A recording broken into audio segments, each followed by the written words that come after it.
Hello and good evening. We're here for our Enterprise at 8 rewatch podcast where we go through every episode of Star Trek Enterprise and talk about it. Tonight's episode, Twilight, from Enterprise's third season, episode 8, the ongoing Xindi arc. I'm Dave Mader, and I'm joined with Kevin Millard tonight.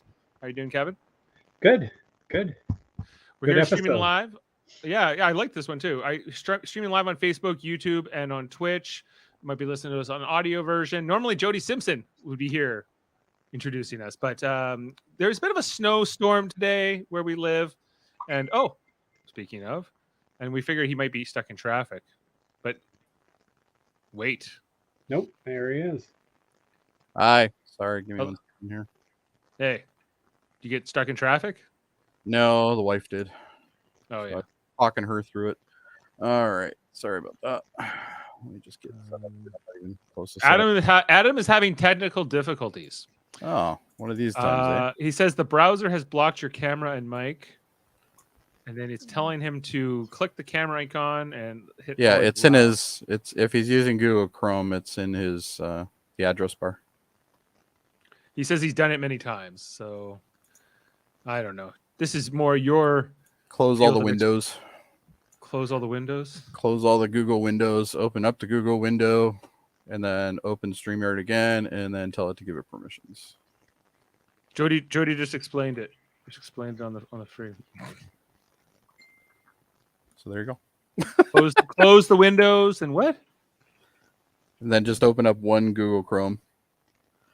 And then it should show up like a little camera icon. Yeah. And you click on that camera icon and then tell it continue allowing.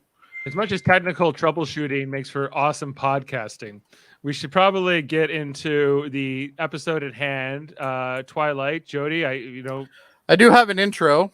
Okay. So I guess I might as well. I wrote it and then this came up. All right. So let's pretend like we just started. Good evening, and it's Monday, which means it's time for Enterprise at 8. Did somebody finally get in? Oh, Adam got in finally. Great. Excellent. All right. Anyway, this is Live Long and Podcast Star Trek Enterprise rewatch series. It's been about 20 years. 20 years? That's right, Twip. 20 years since tonight's episode Twilight first aired, but we're just getting started here at Enterprise at 8. I'm Jody Simpson, and with me is my co-host and the man who won't scare the hell out of you, unlike Rosemary's Baby, Adam Woodward. Hey, you guys. Hey, I'm working on my phone tonight, so see how that goes. It is what it is, right? Yeah. Your microphone is a little off, but... it's the better phone? than nothing. Yeah, it's a phone. And, of course, tonight, joining Adam and I are Live Long and Podcast awesome producer and the man who didn't get his own ship when Archer was gone, but should have, Dave Mader. Yeah, I'm like Hoshi. Well, at least I didn't get Mayweather's fate, who gets killed and not even mentioned. He's killed in this episode, Jody, and they don't even care. No. Well, it's Mayweather, so nobody really does.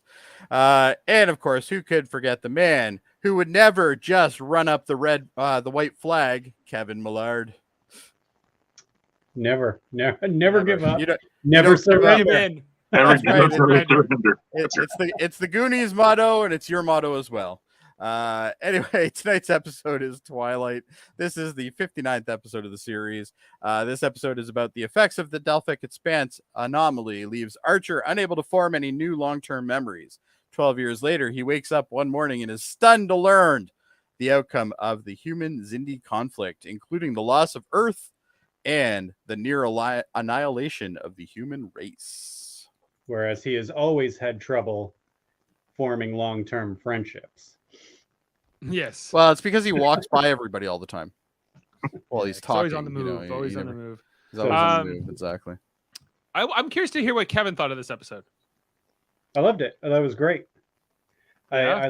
I like. Kevin's just blowing my mind through this entire series. I like this idea. I love the moment when Phlox realizes that the parasite is gone from all time. Right. That's pretty cool shit. Yeah, but I had some questions about like the timey-wimey thing of it all, but I think Wow. that it worked pretty well for me. I had seen this before. This was one of the episodes I did remember, and I think it's maybe my favorite Enterprise episode, other than the Mirror Universe episode. It's pretty strong. Mm-hmm.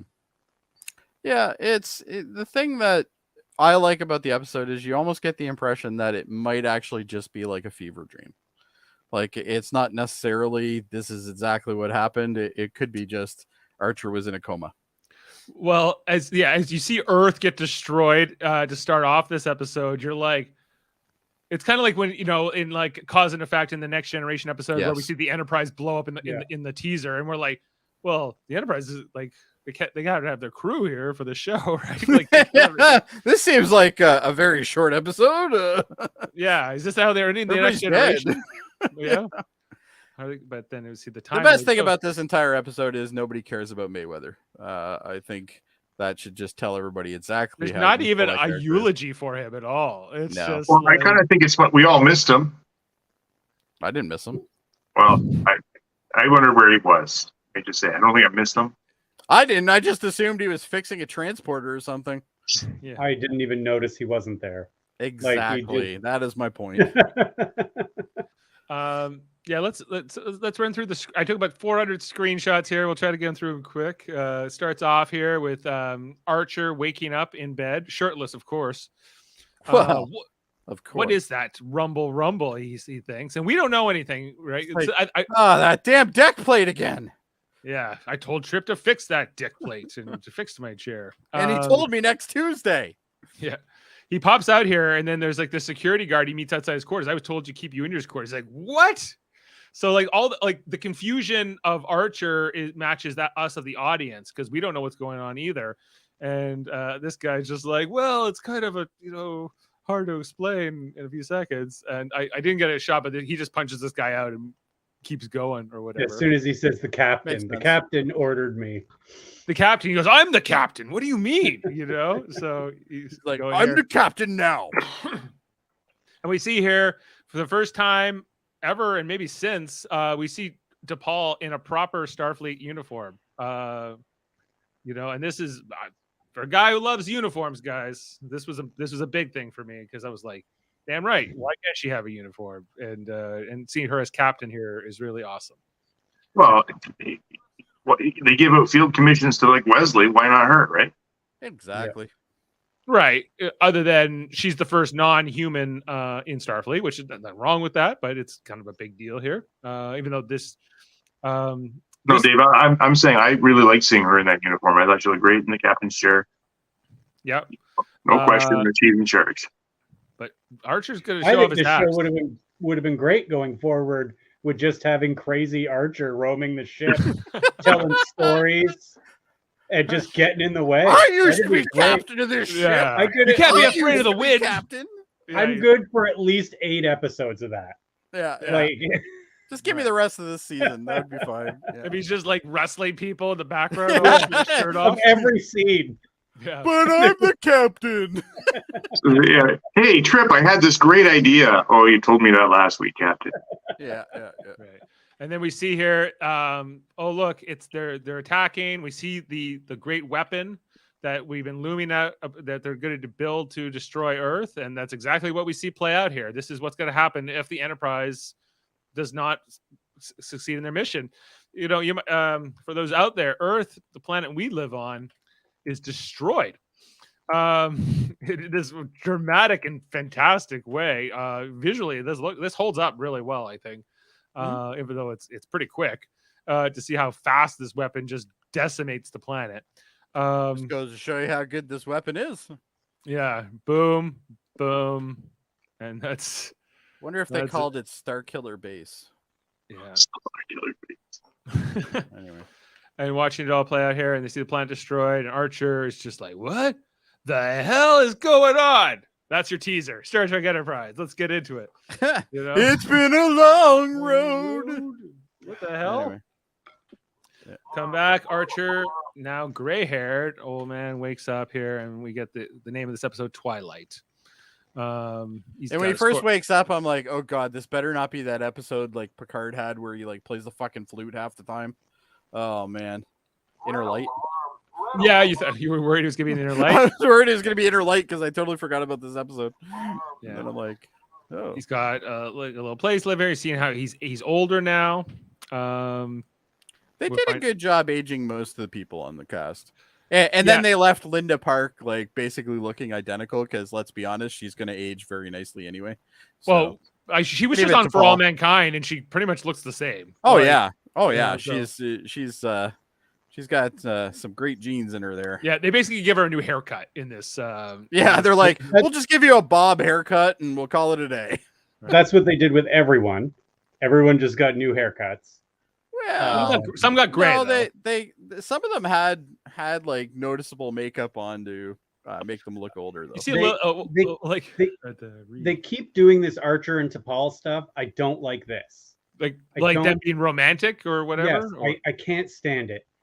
Probably because I know that that's not how it goes. And, Right. and this is also another reason why I think that this is more of a fever dream in his head kind of thing than an actual thing that plays out, right? Like you can really leave it to interpretation, I think. Even the ending in this makes you Yeah. kind of think that, yeah. So it's like, is this just a fever dream in his head while he's, unconscious and, he really does have feelings for her, which is not uncommon, I guess, but So it's unfortunate that this is such a good episode because I now have to go.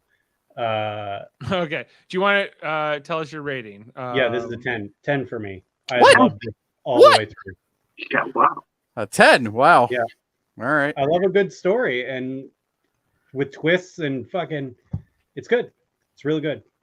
All Even right. even the allusions to Battlestar Galactica when they're flying to that planet, still good. Okay, but you might want to temper your 10 because the fun facts that I'm sure Adam will get to, I looked up. One of them is that the writer of this episode, Mike Sussman, got a copy of the Battlestar Galactica pilot script before it came out, like one that Ronald D. Moore did, right? Yeah. And so he read it and he's like, well, he took inspiration from this, in Yeah, some way, great. right? Still good. 10.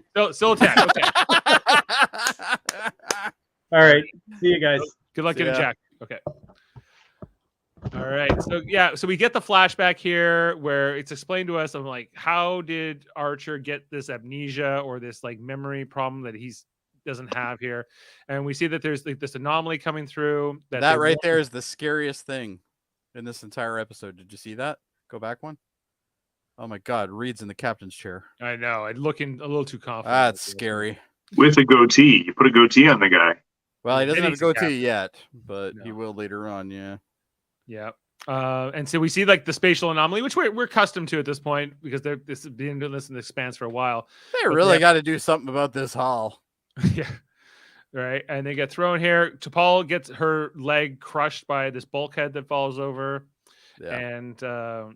And then Archer kind of comes over and tries to lift it up, but they're still dealing with the spatial anomalies throughout this. I thought Jolene Blaylock did a great, like, just for a Vulcan who wouldn't want to show pain, so I think she's showing just the right amount for me, in terms of how she's reacting to the pain. Yeah, but- she's not overreacting to it, but she's clearly showing emotion, which and she's yeah, trying to not do, but she is. So yeah, she's a great actress. Let's be honest. Like, Yeah. we've always said it, and it's still true.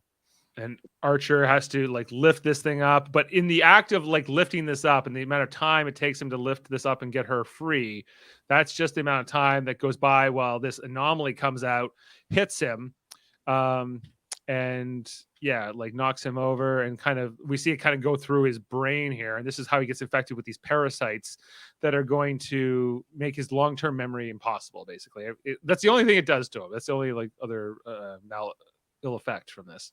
See, but it's so strange, Dave, to me. There was like a wave that went through the ship here. Yeah. And both of them survived. And meanwhile, the ship's fallen down around them. Anyway, I find this very... Well, the science of it all is a bit, you have to sort of take a little bit of a leap here, but Yes.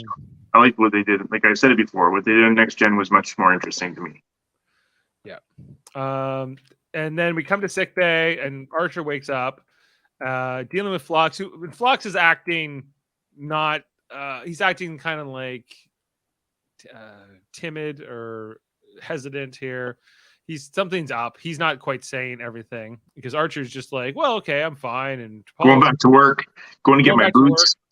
Yeah, he gets his boots and he goes, hey, when was the last time you talked to Trip? He was like, this morning at the meeting. He's like, well, actually, the accident was 3 days ago. And you can see here that your brain's been infected with these parasites that make your making new long-term memories possible. But even that scene, like, like Archer seems just, the doctor is acting very strange. Like, this is not typical Dr. Phlox, and he's still trying to get dressed and ready to go, and maybe he should hear what happened. He just had a major accident. Yeah. Well, Archer is, he's on his mission to save humanity and Earth, and so he's true. He's like what do you mean and whatever, but there's also this sadness that comes over him as he's realizing what the affliction is about and what's going on here, and Phlox is very serious. He's like, I will keep looking for a cure and everything else. But we come along, we get more narration as T'Pol of the future is telling Jonathan in that time, like, the story about how they would tell him what was going on at breakfast, and they would try to have meetings. And here, like, Archer tries to give these specs to Trip. He's like, this might help with the impulse engines or whatever. But then he's like, yeah, you gave this to me like a week ago. Like, I did put them in, but if you were like, I think if you're trying to have a long-term relationship with somebody who can't form long-term memories, there's going to be obviously this conflict that's going to come up, and this you're not going to be able to ever progress the relationship, right? As T'Pol will come to find out very much over this alternate timeline where she becomes his caretaker, and Phlox even says it a line like, he knows so much about him, but he can't really know as much about you. Only what he knew up until the point of the accident, right? So I think Bakula does a great job with the emotional aspects and how he's discouraged by things, but he keeps trying, as well. And everyone understands this, an accident wasn't his fault, but there's kind of like the reality here. They're a ship without their captain, and T'Pol is going to have to kind of like step up here, So she's explaining things to him here. What's the next scene here? Oh, then she come back to the present, explaining more of the timeline. It's like, well, what happened? I thought you said we found the Xindi eventually. What was going on with that? And she's like, well, we did find them, and here we see they're getting attacked by all the different Xindi ships. This is where Mayweather dies. So I guess she explains this to him, but it's not actually part of the voiceover. So it's just like, Mayweather's dead, and moving on. And and Archer's like, who? I just like, even I can't. I think I might have had breakfast with him one time. I can't even help think about the episode like Year of Hell, like from Voyager, where or there was that one where Kes was kind of jumping through timelines, and at one point she jumps into the Year of Hell because she starts in the future and she's going back through time. If you guys remember that episode, try to forget about Kes. But even in that one, like, B'Elanna Torres and Janeway get killed, and it's like, it's not yada yada. It's like they talk about how that affected the crew, how that affected Tom Paris, because at the time he was in a relationship with B'Elanna Torres, and how the crew had to move on. But because this is Mayweather, it's just like whatever. And so we see like this other helmsman gets involved. Meanwhile, they're getting boarded by all these Xindi who are coming through. We see a bit of a firefight here between the Xindi, mostly reptilians, it seems, fighting with the Makos. Some action scene here, but the Xindi are winning this fight. We see them just shooting crewmen all over the place. They, I guess what were they? I don't know what their goal here was with boarding the ship, other than maybe just to take it over. But they come into Archer's quarters here, one of these Xindi reptilians, and Archer attacks. He might not have long-term memories, guys, but he knows how to fight. This a water polo guy never loses it. So this fight's continuing. The gun gets dropped. I don't know. Archer is doing his best, and then he kills this Xindi with a Zephram Cochrane statue. Is that what that was? Yeah, it was funny. Is that like the miniature version of the one that Jody was talking about? Yeah. Yes. That's the one where he's like, you're kind of reaching up to the sky, and you can kind of see it here. And that's you see the statue is also there in his quarters in like the on the planet in the future. But yeah, I guess this statue got partly damaged, and he's able to use it to kill this Zindi guy. And then they're still docked with the ship. What did you guys think of T'Pol's solution here? Because like they're getting overrun by the Zindi. The Zindi are attacking. They're coming around. So she's like, "Is the Zindi ship still docked with us?" They're like, "Yep." She takes the controls herself. Again, Mayweather's dead, and she just flies Enterprise while this ship's attached right into the other ship. In the process, though, hey, you gotta do shit. Gotta break some eggs. You gotta make an omelet. That's right. But in the process, they severely damage their starboard nacelle here, which Trip will give her some heck for in the next scene. Yeah, well, Trip's alive because of her, so shut up. Yeah. It seemed to work. And they're kind of talking about the aftermath of all this. I think that what was it? Reed says like, well, we have 9 Zindi prisoners, but we only have the brig can only hold 2. And he's like, I don't know what to do with the rest. And Trip wants to throw them out the airlock. Blow them out the airlock. Blow them out the airlock, he says. Seems like a logical plan. But T'Pol's like, nah, I put them in quarters under heavy guard. I wonder what happened to those Zindi prisoners after everything, though, because they would have to eventually do something with them. Did you notice back in Archer's quarters, the water polo ball was back on his shelf? Yes, and it was also on his quarters on the planet. Yes. Yeah. They took it out of the wall. This guy here, I guess, this ensign we see, he's meant to be Mayweather's like replacement. I already like him more. Good looking guy. He appears quite a bit in the episode after like the post Mayweather stuff. Who's Mayweather does say something in the earlier in the episode, but nobody cares.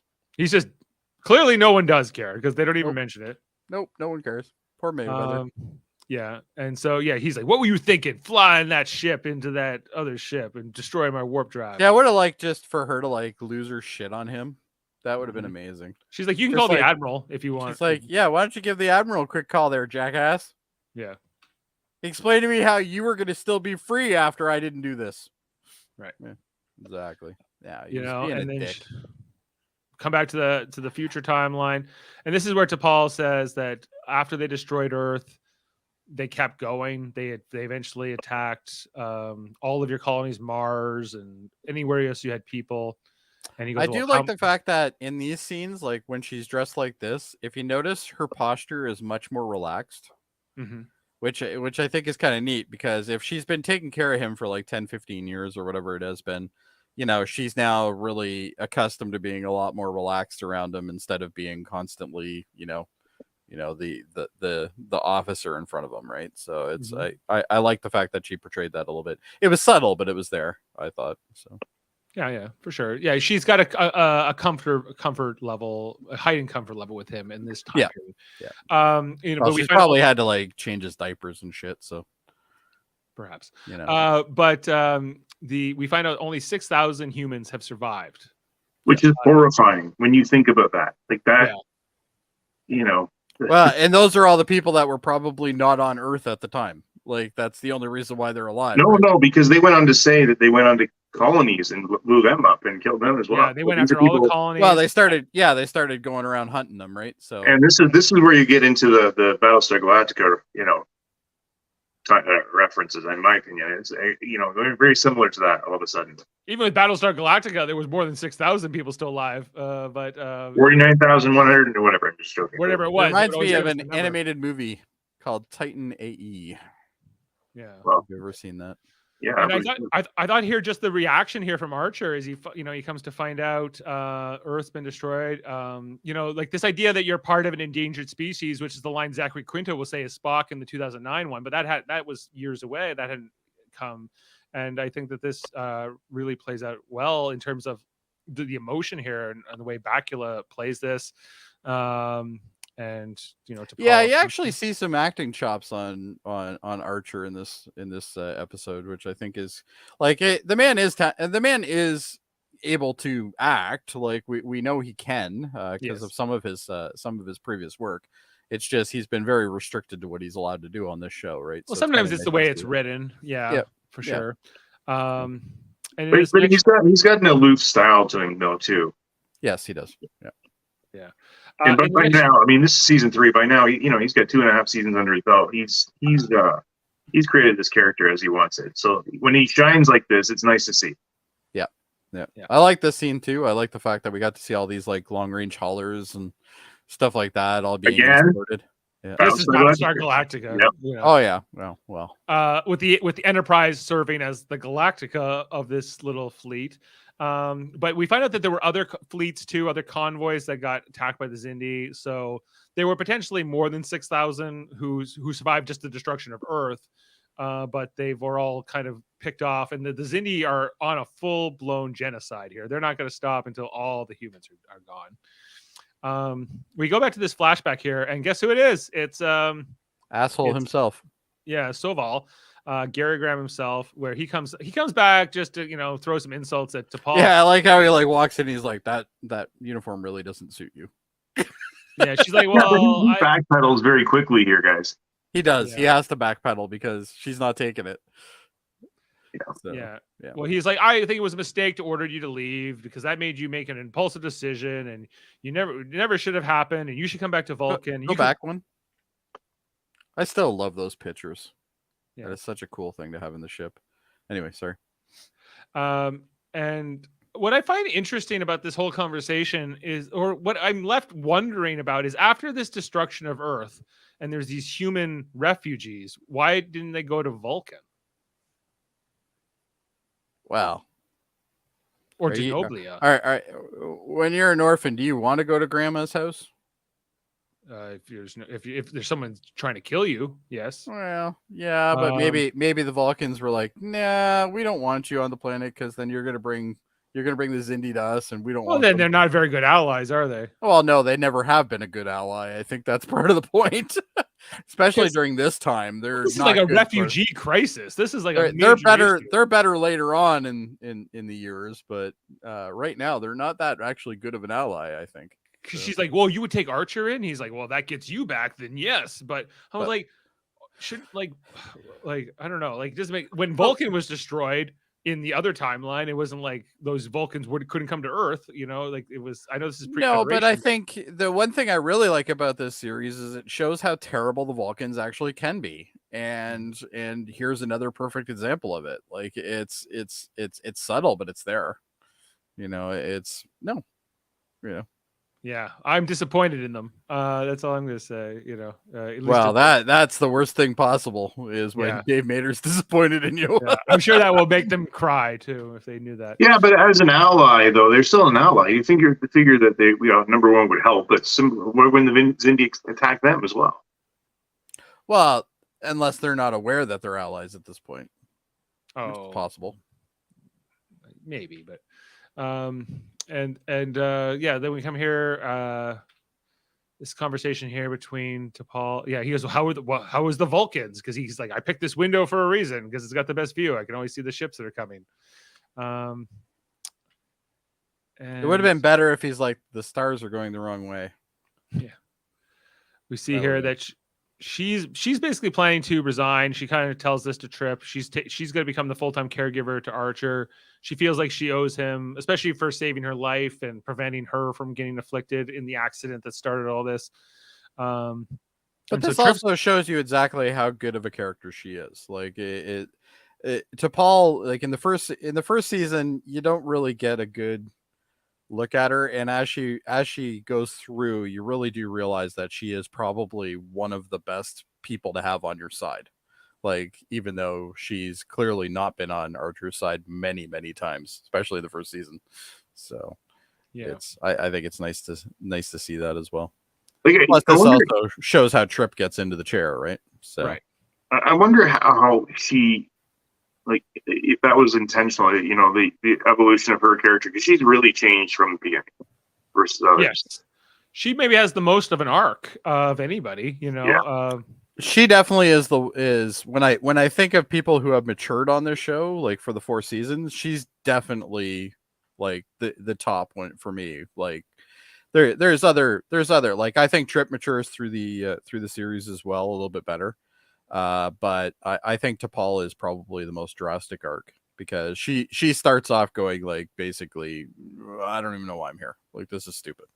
Right. And then she kind of, and Archer doesn't want her there either. Right. No, the two of them were butting heads halfway through the first season. Like, it's great to see that she's full circle, and now she's, she feels she's indebted to him. So, their relationship, even though he doesn't have these last 12 years of memories, like, you can tell that these two are they're strong. They're a strong captain first officer relationship. Yeah, Sam asks, does Archer mature? I think he does. So. I especially in the fourth season. The fourth season, you really see a lot of not Archer from the first season. Archer from the first season is a cocky asshole who just wants to get shit done, and he doesn't care who he runs over.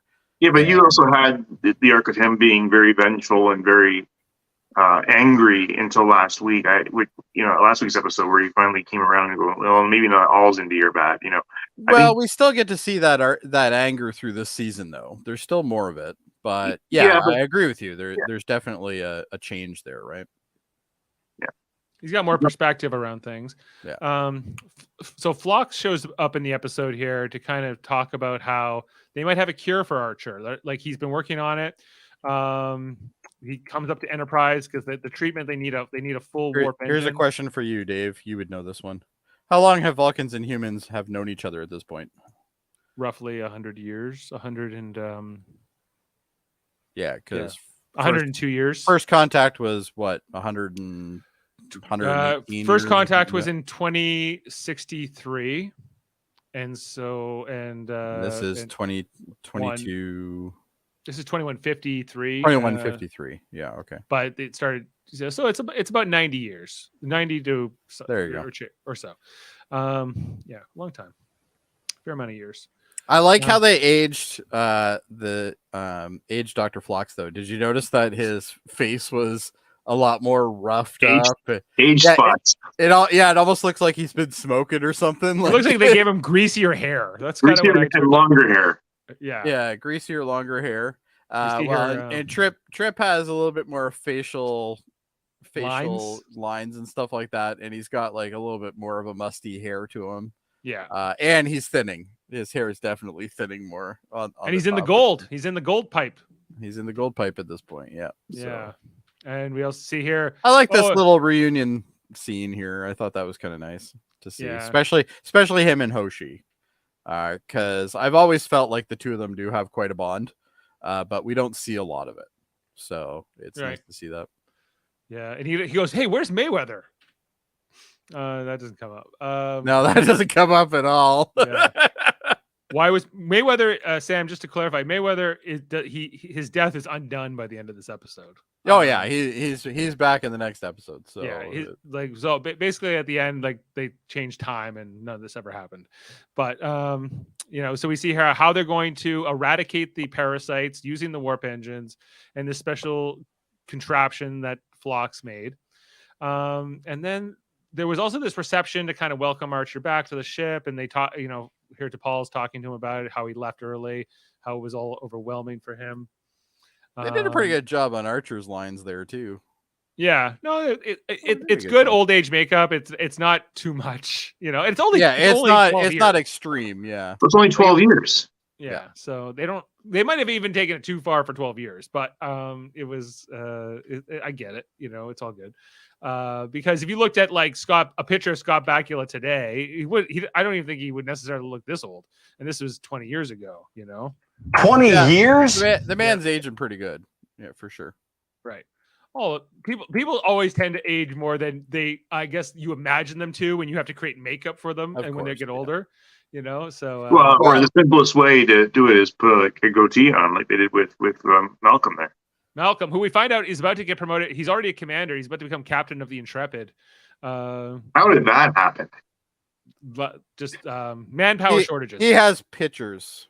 Lack of staffing, lack of talent in the availability. It's no kidding. So we see here. Actually, one thing that really stood out to me is how Trip's uniform, his captain's uniform, it looks so shiny and new compared to everybody else's uniforms. I like that though. They probably just made it custom for this episode. You know? Well, yeah, he wouldn't normally. I was hoping in 12 years they come up with a new uniform, but when they don't have a plane anymore, I guess that doesn't happen. Yeah, it goes out the window or out the airlock. Blast them out the airlock, as Trip would say. You know. So then they Oh, not the basically airlock. they basically determine that they have a way to kill the parasites that are in his head With this radiation or with this something, radiation, using the warp engine. They got this guy. up Seems here. safe. Yeah. I don't know. Flock said so.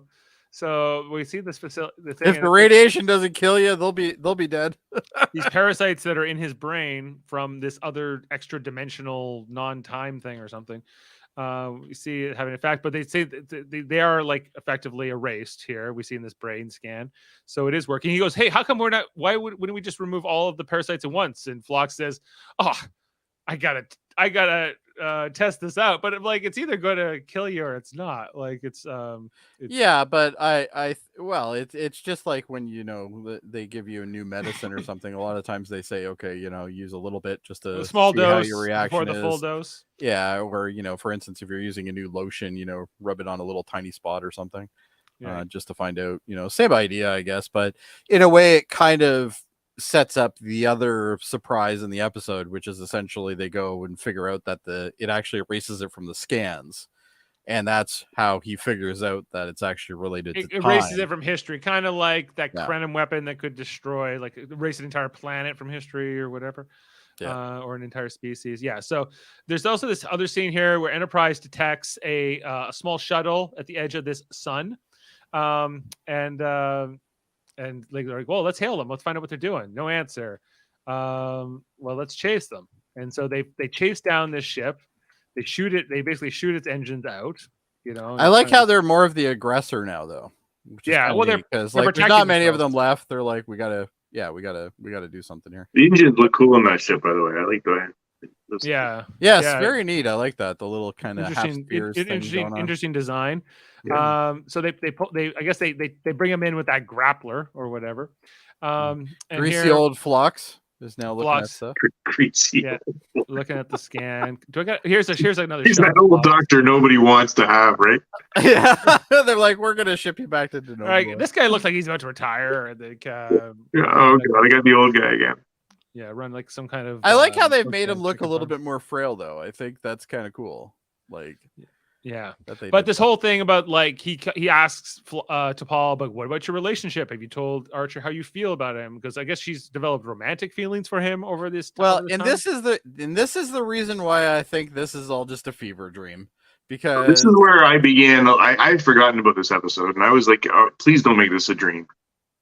I think it is a dream. But no, it's not a dream, but it's I think that's why you want to make it a dream, because I think you're like, well, she can't be into the captain and also into Trip. That's like a love triangle, it's she's got lots of time, before she dies. This is the whole like misdirection thing that they do sometimes. This is the whole, I guess maybe they're going to develop a relationship in the future. Nope.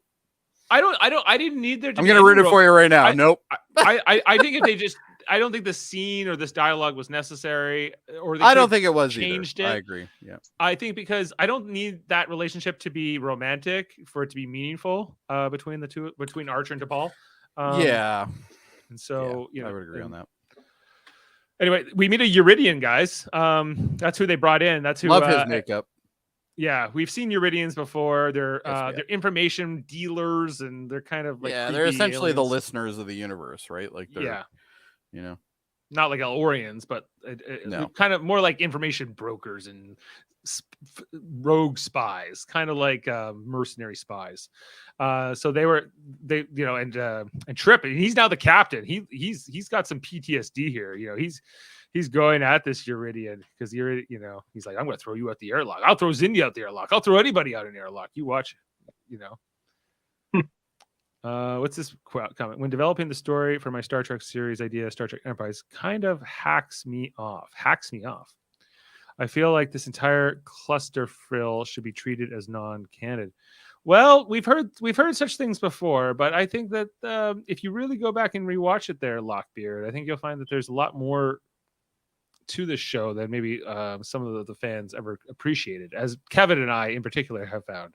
Yes, which is kind of something that I stress all the time, that we definitely didn't think we were going to get this outcome when we got you two on board. So, well, like there are some boring episodes in this show. Absolutely. 100%. But this is not one of them. And I love his yell. His yell is amazing. He's getting angry there. Holy. Oh yeah.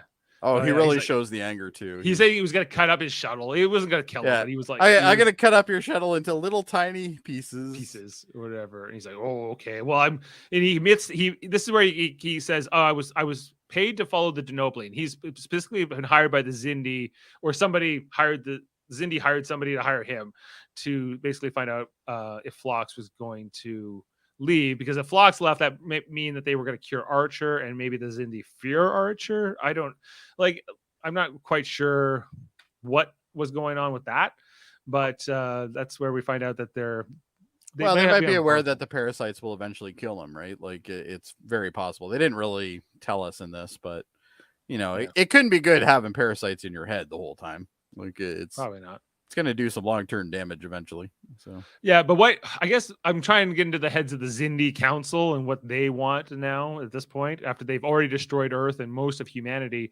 Are they just on the extermination train, or are they more fixated specifically on Archer and what Phlox is up to?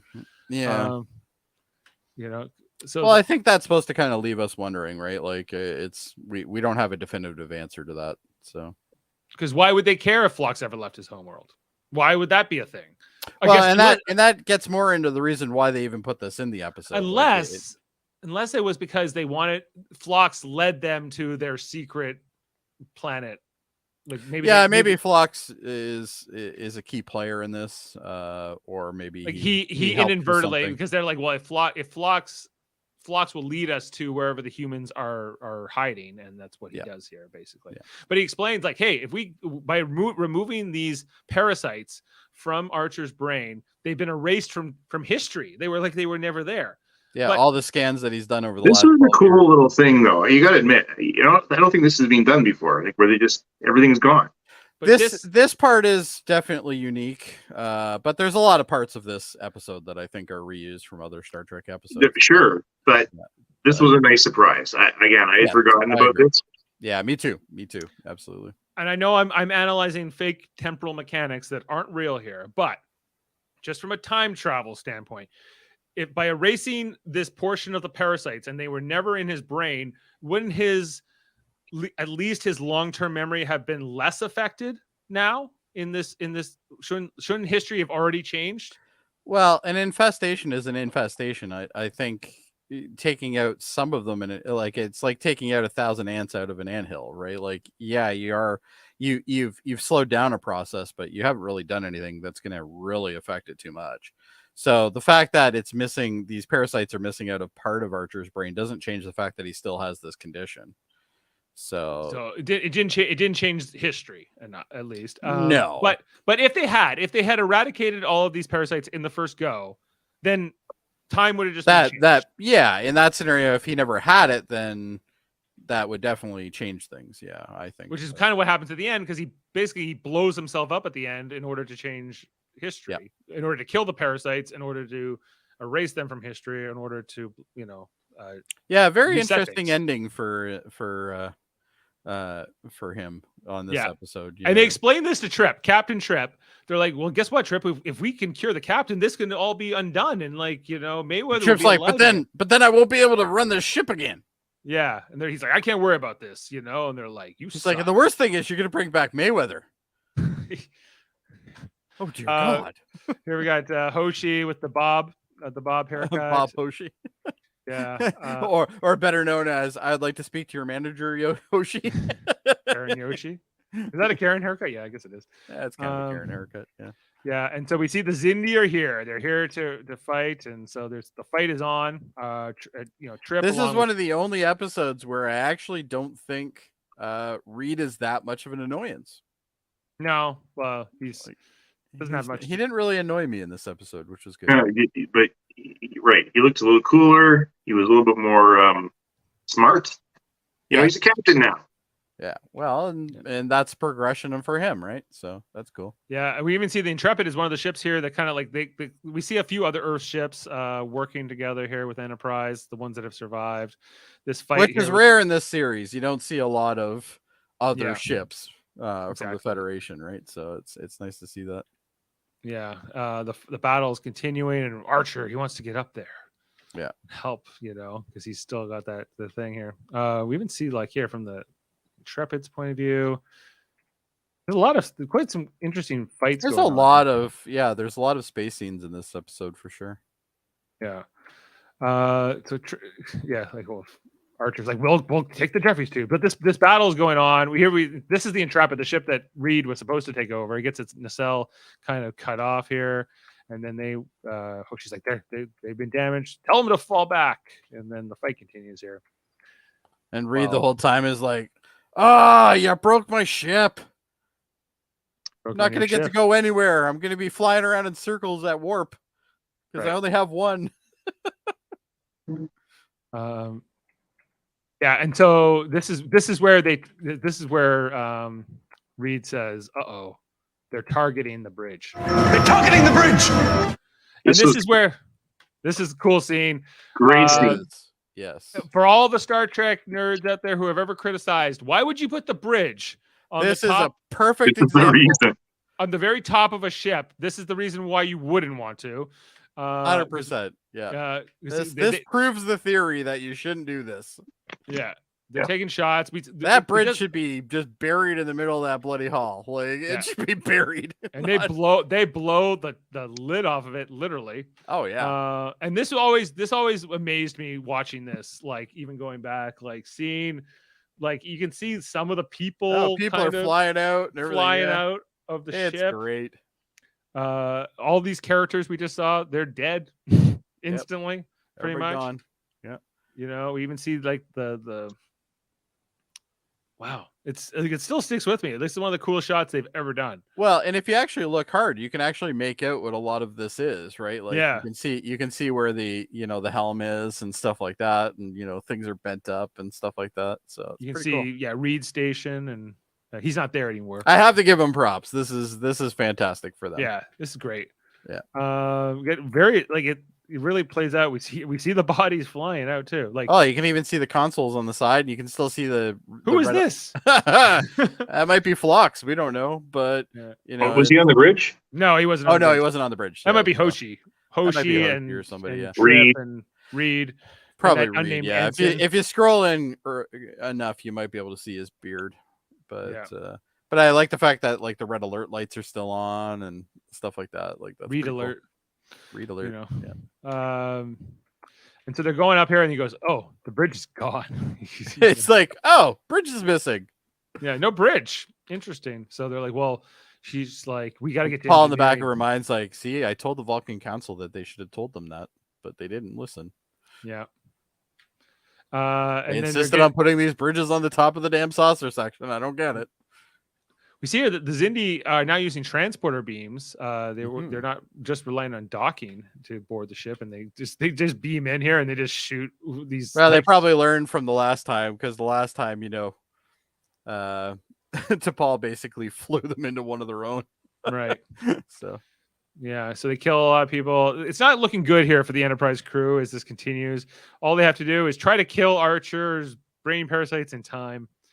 But while they're down here in engineering Phlox, and Archer tries to tell them, get away. They're only trying to kill the humans, but Phlox and T'Pol are not going to run away here. No. But you like here where the Makos are fighting here, and then like down the corridor, and these Xindi are just like, oh well, we can just completely flank them here.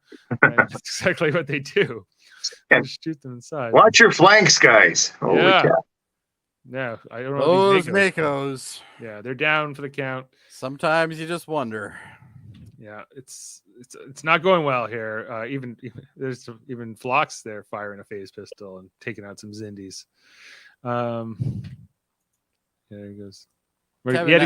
Kevin had to go get a family member. Yeah, pick him up from work. It's snowing here today. Big snowstorm. Yeah, big snowstorm. So a little bit harder to get people home.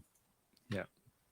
They're still jammed up on Lakeshore here. For the Skyway had a a car broken down in the middle lane, and this was chaos. Oh. 2 hours from My Markham. wife should have been home 90 minutes ago. So. Yeah, no, it's like just be glad you don't live in like Grimsby. She got or stuck in somewhere. Lowville. She couldn't get up the hill in Lowville. Yeah. So it took her It's- forever to get up. How that much hill. snow are we getting? Like it's only a few centimeters, I think, but it's enough to cripple the city. So Well, it's also the fact that we had rain on top of that. So Yeah, it came that's fast. really killing it. Yeah, it just bombarded us. Yeah. So, but anyway, as Oh, long yeah. as everybody gets home safe, that's the key. guys, we forgot to mention that Phlox also dies here. He falls off this catwalk. Yes. and- Oh, poor old Fox. Yeah. Yeah, he goes, Floxy, are you okay, Floxy? No, Floxy, not okay. So this fight continues while T'Pol gets the reactor ready, while they're trying to power it up. She gets shot. She gets shot in the back here, so she starts to die. Well, just lots and lots of like the Zindi don't know that they're trying to change the past. So I Well, we assume that we don't actually know. we don't like. I just find some things interesting. Maybe they have information from the sphere builders. Maybe but, that's the reason why they're going after Phlox. But since none of that was explained, I have to just kind of wonder. Yeah, and so they're attacking it, but like in the way that they destroyed the bridge, they can just destroy all of Enterprise as well. You know, like they didn't have to board the ship. I guess is what I'm saying here necessarily. Yeah. But as Archer gets shot in the back here and he starts to die just in the nick of time, he's able to power this thing up, which is going to kill the brain parasites, that is going to change the timeline. But you know, as this is happening, we see Enterprise destroyed. Like I was just saying, like they're about to destroy the ship anyway. So why the boarding parties? Why? You know, but who can get into a Zindi's head? And yeah, we see Enterprise destroyed, which didn't matter as much to me as watching Earth get destroyed. I have to admit, in the beginning of the episode. Well, a ship versus an entire planet. Yeah. Obviously, there is a difference there. Yeah. You know, and but that's also the reason why I think that this is actually in. You know, this is just in his head. Logbeard says there has to be at least 3 times, quite possibly 3 universes created by this time manipulation. Oh, absolutely, could be. The timey-wimey of it all is quite something.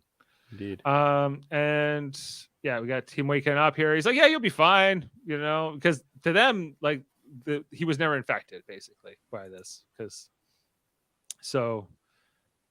You know, she's like, I told you to leave me behind, you know, and not, you know, and he says, well, fortunately, I don't take orders from you. Fortunately, I don't take orders from you.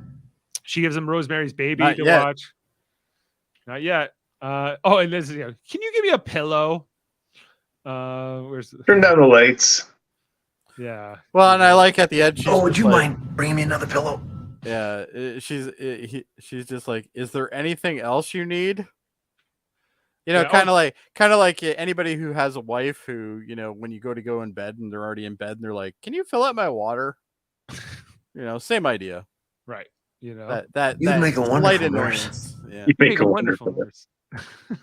She's like, go to hell. She's like, seriously, you're degrading me. Go. I fuck was maybe the yourself." greatest captain the ship ever had in an alternate timeline minutes ago. And I agree. And that's the episode. So it's all very much undone, but obviously Archer remembers what happened, right? To him, like he can Well, remember. sometimes you remember dreams. So does he remember it as a dream, or does he remember it as real? I don't That's know. left open-ended. I think that's maybe why you're thinking, was it a dream? Because if Archer does have those memories of what we saw in the episode, that's giving him a ton of knowledge that he can now use to try to stop things, right? You know, like at least a little bit. Anyway, so that's the episode. Adam, do you have some fun facts for us? I do. You know, fun facts. Okay. Thank you, Jody. No problem. Okay, according to Mike Sussman, the story was originally pitched as an episode for Voyager, actually, with Janeway being the afflicted captain and Chakotay being as her caretaker. It was my attempt at writing a love story for these two, but I couldn't sell to the Voyager producers on that idea. It turned to work better with Archer and T'Pol's story anyway. The background, with the background of the Zindi War, upping the stakes.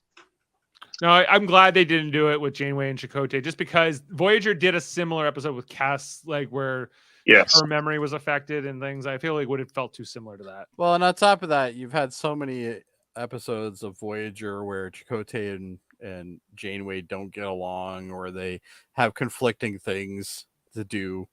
So I think that would just be overkill. Yeah. Yep. I'm not that much of a fan of Voyager to begin with, but anyway. Yeah.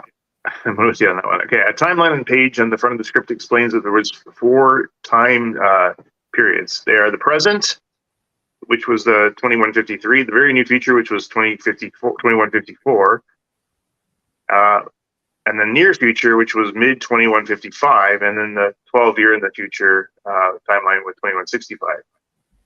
So they had a lot going on in this episode. Responding to criticisms of the use of the reset button at the end of the episode, Sussman commented, "I wanted Archer to talk to Paul to take away something from the experience too. But to me, it would have been a cheat to do that. Archer doesn't get to be thrown back in time when the parasites are destroyed, as the writers simply decided to cut back to the point of the departure where his life had changed. So that way he would, so why would he remember its future events in the alternate reality? Are the alternate reality something that hasn't happened yet? And so, lots going on there. We basically walked away thinking, not really sure what happened, right? I mean, that's how you guys feel. I guess I'm only left confused. Like, what does Archer remember or not? Like, It's not, because if it was all reset and none of that is remembered, and only us as the audience can remember, that's fine. But the fact that he says you make a wonderful nurse makes a weird sense of, like, it confuses it. Just makes it seem like it could have been like he does remember. But I think her reaction also shows us that she doesn't really know what the hell he's talking about. Well, she doesn't. I fully accept she doesn't remember. So that even more leads me to believe that this is more just a fever dream. But again, I guess you go either way on it. I don't think it's a fever dream. I'm confused as to what Archer remembers. So did you guys catch where the colony was built on? Yes. Oh, but there was a chance for life. In City Alpha 5, there was life. A fair chance. This is City Alpha 5. Exactly. And selecting Ceti Alpha 5 as a setting for this episode, Mike Sussman was influenced by Wrath of Khan, of course. The choice was his, basically a cruel joke on the part of Sussman. Even if the human survivors managed to escape the detection of the Zindi, the planet would have been made uninhabitable a little over 100 years later when Ceti Alpha 6 explodes.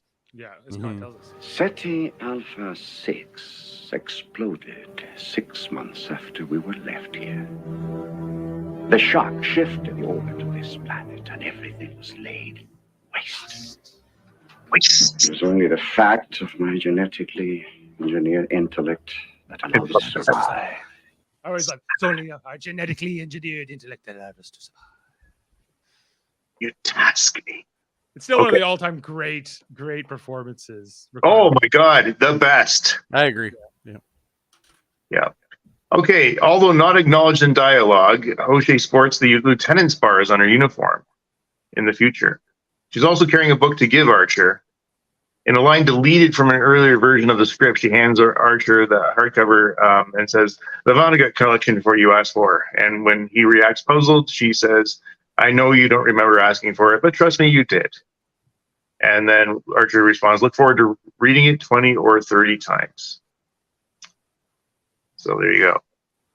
Another one, Enterprise shepherding a ragtag fugitive fleet to a new home after the destruction of Earth was a homage to by writer Mike Sussman to Battlestar Galactica. He had read a bootleg copy of the pilot script for the reimagined series prior to writing Twilight. So I don't know how I feel about that. Personally, I like it. I guess I do like it because I really love Galactica. Me too. But Yeah. Is it a bit of plagiarism? I don't think they did enough with it, Dave, to make it real plagiarism. I think you'd have to know. Yeah, it was fine. It was fine. Captain Archer's condition may be inspired by the real life story of Henry Molaison, I guess. In 1953, after an attempt to cure him for epilepsy, he had 2/3 of his hippocampi and then a bunch of other parts of his brain removed. From that point on, he had no ability to commit new facts to long-term memory. For each subsequent day until his death in 2008, people had to explain to him, like DePaul does for Archer, what date it was and what happened since 1953. And, I mean, listen, one of my first jobs I ever had, I worked in a long-term care facility, and this lady had Alzheimer's, and every day she had to be told that her husband died for years. It was very sad to watch. So yeah, I had to go into nursing homes at one point. It's pretty sad. Yeah. Let's just move on here real quick. A scene with the H. Porthos, 12 years older, was shot for future sequences, but didn't make it to the final show. I would have liked to seen that. In the present scenes, a scene was cut where at movie night where Archer told Paul about Porthos being stressed, and he might benefit from neuropressure. And Dave, I'll leave it here because we're going late here. But Archer's gray hair is actually a trim version of one of the earliest test wigs for Saval. Oh, Yeah. exactly. Yeah, that's kind of. It looks like it would go onto him. Yeah. Yeah, yeah. Makes sense. The actors embraced this, theorizing that after many years of living together on a planet, T'Pol was now cutting Archer's hair, hence the slightly Vulcan style. Right. Makes sense. Oh, that's kind of cool. Well, one more fact I might throw in here is just the director of this episode, Robert Duncan McNeil, Tom Paris himself. I told you, we're secret agents. Exactly. All right, let's that go. Must have been a hard episode to jump into to direct, though, because there's a lot going on in that. He's directed before though. He's directed. Yeah, he has. Yeah, at least once. No, twice. I think a couple times. Yeah, at least twice before. So this show is basically directed. Almost every episode is directed by somebody from at least Voyager or it's either Michael Dorn, Robert Duncan McNeil, LeVar Burton, Roxanne Dawson. You get and a there's lot of David Livingston and some of these classic Star Trek directors. Yeah. David Straden and exactly. Yeah. So okay, Twilight. Jody, what do you give this episode? I'm gonna give it a 9. 9. Adam? I'm giving it a 9 as well. Listen, this is why I love talking to you guys, because as we go on, I like the episode better and better. And so I came in thinking 7.5. Yeah, actually, I was in the 7 range myself. So good episode tonight. I'll go 9.5 for me. Yeah. And this might be one of the higher rated episodes for us. Yeah, I don't know if Davan gave a rating or not. I don't see anything. So I will we'll leave it there. 9.4. Yeah, this will certainly be one of our highest rated episodes. Has an 8.6 on IMDb, pretty high even for this season. And Sussman wrote it, as we mentioned in Fun Facts. Different timelines. Yeah, a lot of dates on that one. Well, yeah, there's a lot of I always have the year, and I'm like, well, they jumped. But let's take a trip into the future, Dave. Let me tell you what the next week's episode is. An alternate timeline, or is no, but kind of goes back actually in a way. The next episode is North Star. This is the cowboy episode. Because you have to have at least one cowboy episode in every Star Trek series.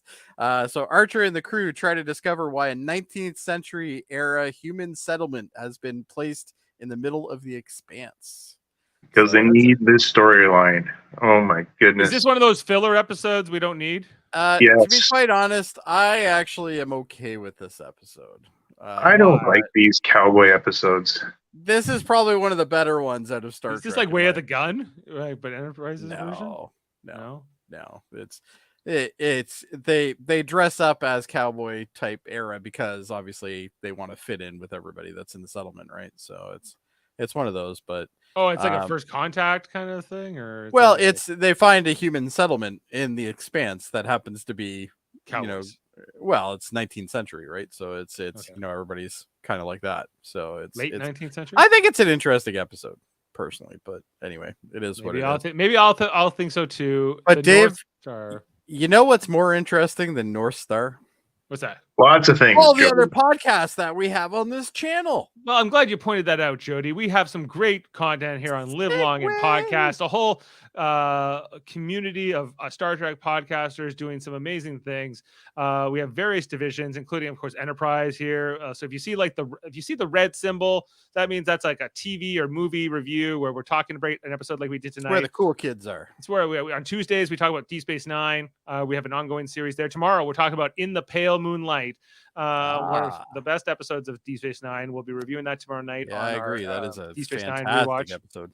And then later on this week, Thursday, we'll be on to talk about the newest episode of Star Trek Picard, which is now going into episode 3. It's going to be called 17 Seconds. I may be here. I may not be. I don't know. We'll find out. Yeah, so we'll be on with a lot of the same crew here from Enterprise.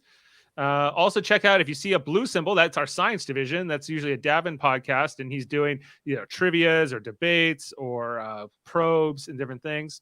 We also have our ops division. He likes to probe. He likes to probe. We have our ops division, which does things like play video games like Star Trek Online, but also we have Star Trek Radio Theater, which we're looking to do our next edition, a live recording based on a Star Trek Lower Decks IDW miniseries that Davan found. This isn't an actual episode, but I think that'd be a ton of fun to bring into like an audio format like this. I'm going to be playing Dracula. Yeah, that's right. This Star Trek story has a Dracula, and we're going to see how this plays out. We got various live long and podcasters in various roles here. Adam, you're going to be an admiral. I saw that. I'm excited about this. Yeah. And Jody, you're going to be Steven Stevens. I'm in this? Yeah, you're in this. Oh. March 9th, Jody. There? Oh, I'm Steven Stevens. All right. You're Steven Stevens. So... And lastly, of course, check out Locutors a Track. If you see this with the Deep Space Nine, that's like our live long and podcast Locutors a Track, where they do long format audio. That's Dave and Davan, Dave Pugsley, that is. All kinds of great stuff here on Live Long and Podcast. Plus, we're part of a federation of podcasts that various shows. Like last night, we had Trivial Debates.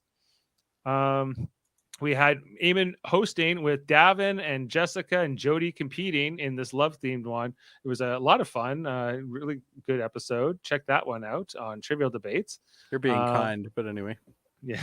There's KBBL every Friday, or sometimes the last week they did on Thursday, where Davan and Baker and Francis talk about a Simpsons episode. There was something early on in the chat where Sam wanted me to ask him a question about KBBL, and it was so long ago. Is Davan here tonight? Because I want to have a question about him from KBBL. Wait, when is the? I don't know. I'm not sure what your question was, Sam. But if you had a question for KBBL, let me know.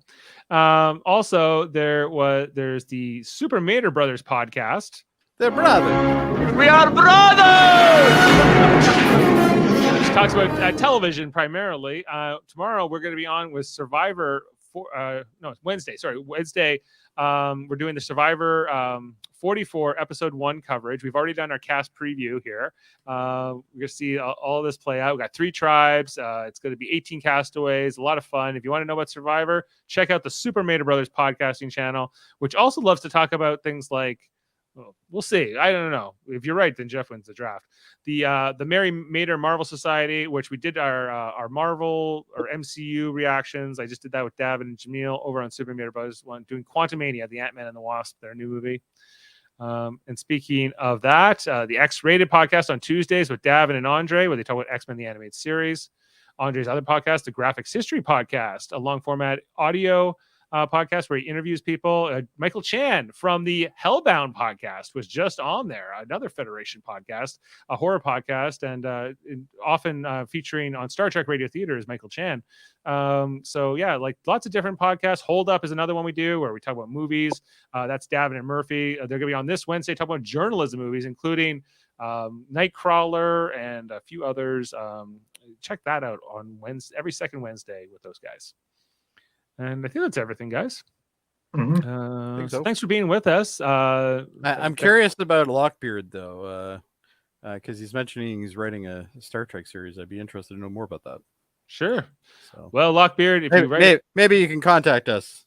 Maybe we'll do it one day as a Star Trek Radio Theater. There you go. Just like we're doing with the IDW.